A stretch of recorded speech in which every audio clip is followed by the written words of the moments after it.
Do not change your aim, change the approach. आपकी जो M है, एम्बिशन है, उसको बदलोगे ना तो कहीं नहीं रहोगे। अक्सर लक्ष्य बदलने वाले लोग भटकते हुए मिलते हैं और उनका कोई किनारा नहीं होता है। तो इसलिए हमेशा ये चीज, आप जो भी शुरू करें एक लक्ष्य बनाएं, एक एम्बिशन। मैंने सीखा, मेरे गुरुजी ने कहता था, मेरे बाबूजी कहते थे, और मेरे बाबूजी अभी भी कहते हैं, और मैंने अपने गुरुओं से सीखा कि बाप, लक्ष्य एक ही होना चाहिए, जिद एक ही होना चाहिए। When we are talking about aim, आपने बनाया ही क्यों अगर आपको इतना कॉन्फिडेंस नहीं था? इसीलिए रिसर्च कीजिए अपने एम को चुनने के पहले। लेकिन एक बार जो बन गया तो बढ़ चले हैं वो कदम, अब रुकेंगे नहीं। तो बस वैसा एटीट्यूड होना चाहिए कि हम तो घर से निकले ही थे बांधकर सर पे कफन, जहां हथेली पर लिए जो बढ़ चले हैं ये कदम। अरे जिंदगी खुद अपनी मेहमान, मौत की महफिल में है, सरफरोशी की तमन्ना अब हमारे दिल में है। वो एटीट्यूड कहाँ है? जवान हो यार, वो जवानी में रवानी कहाँ है? इस उम्र में जो बना लिया, एक बार एम बना लिया, उसके लिए मेहनत रोज करना है। रोजाना आपको मेहनत करना जरूरी है और उसके लिए तैयारी तगड़ी होना चाहिए। और तैयारी के लिए पता तो हो किस चीज की तैयारी करना है। एक दिन बॉलर बनना है, दूसरे दिन बैट्समैन, तीसरे दिन साइंटिस्ट, चौथे दिन डॉक्टर। लल्ला कुछ नहीं बनोगे, कंफ्यूज बनोगे, जूते पड़ेंगे घर में भी और बाहर भी। एक एम बनाओ और बस उसकी तरफ बढ़ते जाओ। रोज मेहनत करना जरूरी है दोस्त, क्योंकि बगैर मेहनत के ना कुछ नहीं मिलता। शॉर्टकट, हाँ, शॉर्टकट से क्या होता है कि आप शॉर्टकट से आप खुश हो जाएंगे थोड़े समय के लिए। याद रखना, शॉर्टकट कभी भी मंजिल तक नहीं पहुंचाता है। घूम फिर के आप फिर से हाईवे पे आ जाओगे, फिर बोलोगे कि टाइम वेस्ट हो गया। इसलिए वन सिंगल एम, रोज छोटे एम बनाओ। प्रॉब्लम यह कि एक ही दिन में आप कुछ नहीं बन सकते हो। लेजेंड कोई पैदा नहीं होता है दोस्त, उसको बनने के लिए बहुत सिंपल सी बात है, nobody becomes the general within a day. There is a journey involved in that and you have to go through that journey.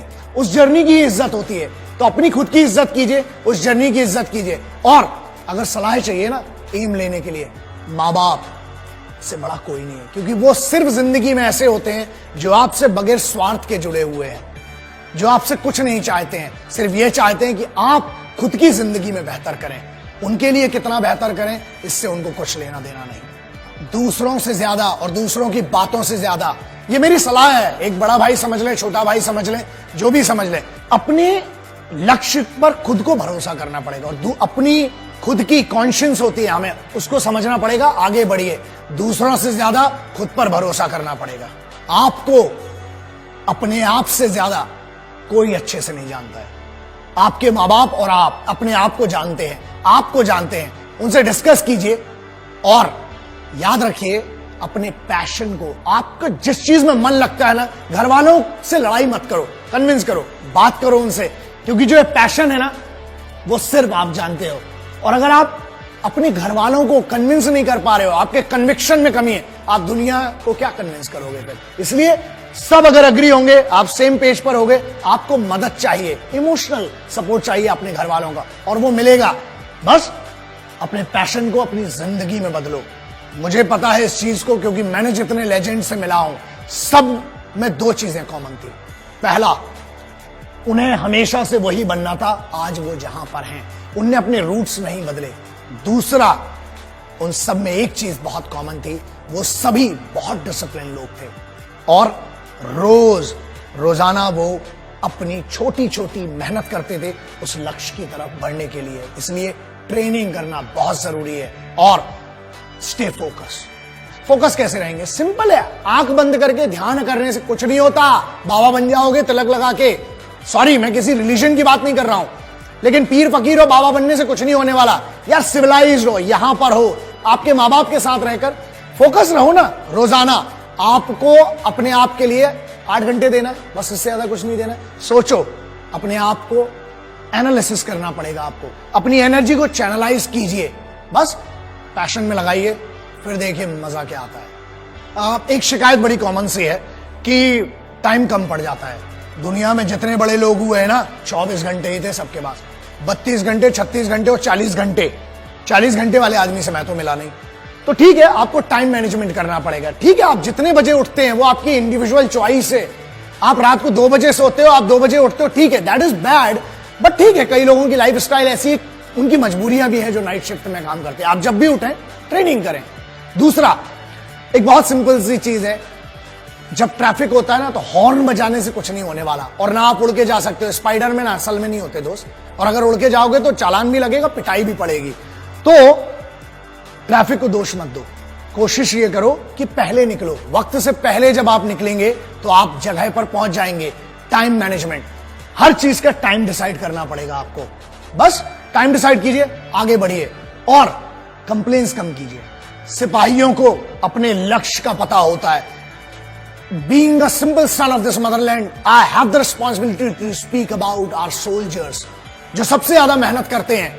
बहुत सिंपल है ना, एक टास्क दिया जाता है, चाहे वो बंकर बनाना हो, चाहे वो राशन लाना हो, चाहे घर बनाना हो, चाहे अपनी एक रेजिमेंट को मूव करना हो, चाहे जंग लड़ना हो। याद रखिए, वो कभी शिकायत नहीं करते हैं, बस वो काम करते हैं, मेहनत करते हैं, क्योंकि उनका लक्ष्य क्लियर है कि हमें ये करना है। छोटे छोटे लक्ष्य बनाइए और उन छोटे छोटे लक्ष्यों के लिए रोजाना छोटी छोटी मेहनत कीजिए। एम को सीधा रखिए और बेइज्जती होना बहुत जरूरी है। मैं हमेशा कहता हूं, जब बेइज्जती होती है ना तो अंदर एक आग जग जाती है, और उस आग की दम पे ही आप करते हो। तेज भागने के लिए आग की जरूरत है। रॉकेट को देख लेना, कभी नीचे आग लगी होती है, इसीलिए इतना तेज भागता है। सो बेइज्जती, बस एक बात याद रखना, कभी ना कभी, कहीं ना कहीं आपको काम करना पड़ेगा अपने लिए, क्योंकि आपके माँ बाप की या आपके रिलेटिव्स ने कभी ना कभी, कहीं ना कहीं कुछ ऐसा कहा होगा जो बेइज्जत किया होगा। उस बेइज्जती को याद करना, वो पावर देती है। हमें एक फियर होना चाहिए, वो डर होना चाहिए हमें कि यार अगर मैं कुछ नहीं कर पाया तो मेरी फैमिली के लिए मैं रिस्पॉन्सिबल हूं। अपने परिवार के लिए उस बेइज्जती को सहन करो, और उन सभी लोगों को जिनने आप पर शक किया है, आपकी ईमानदारी पर शक किया है, आपके पेरेंट्स की परवरिश पर शक किया है, उनको साबित करो कि वो गलत थे और आपकी परवरिश बहुत अच्छी थी। उतार चढ़ाव जिंदगी में आना जरूरी है। हमारे यहां कहीं पढ़ा था कि हार्ट बीट जो है ना वो भी ऐसी चलती है, तो डरो मत उससे, धीरे धीरे हमें चलना है। मैंने एक ट्रक के पीछे बहुत सालों पहले पढ़ा था कि धीरे धीरे चलेंगे तो बार बार मिलेंगे, और अगर बहुत तेज चलेंगे तो हरिद्वार मिलेंगे।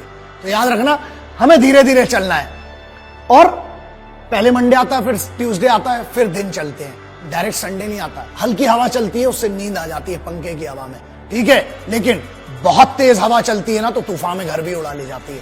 इसलिए छोटी छोटी मेहनत करेंगे, छोटे छोटे एम बनाएंगे।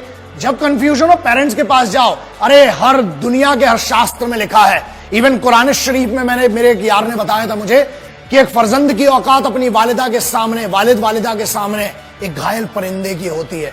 पैरों में जन्नत बताई गई है। हर धर्म कहता है कि अपने माँ बाप के पास जाके सरेंडर कर दो, कोई भी प्रॉब्लम हो। मैं अगर आज आपके सामने खड़ा हूं ना तो ये मेरे बाबूजी हैं, ये मेरी माँ है, सिर्फ उनके कारण ही खड़ा हूं, और उनकी वो परवरिश है, उनकी वो छोटी छोटी चीजें हैं, वो याद रखता हूं। कोशिश करता हूं कि मेरे उस एक्सपीरियंस से शायद आपका भला हो पाए। और मेरे पिताजी की एक बड़ी अच्छी चीज है जो सीखी थी कि बुरे वक्त में सिर्फ दो ही चीजें काम आती है। पहला, अपने ही बाजुओं की ताकत, और दूसरा अपनी ही अकल। इसलिए मतलब क्या है इसका मतलब यह है कि आपको अपना फिजिकल, अपना बॉडी भी ट्रेन करना है, अपना माइंड भी ट्रेन करना है, और ये वो चीजें हैं जो कंप्यूटर पर बैठकर नहीं हो सकती है दोस्त। धूप में जाना पड़ेगा। पूरी जनरेशन को 93% अर्बन कल्चर में विटामिन डी डेफिशिएंसी है। क्यों? क्योंकि धूप नहीं मिलती है।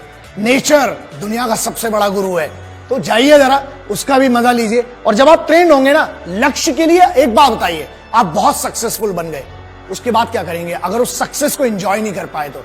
इसलिए सक्सेसफुल बनना, सक्सेस के मायने सबके लिए अलग हैं दोस्तों।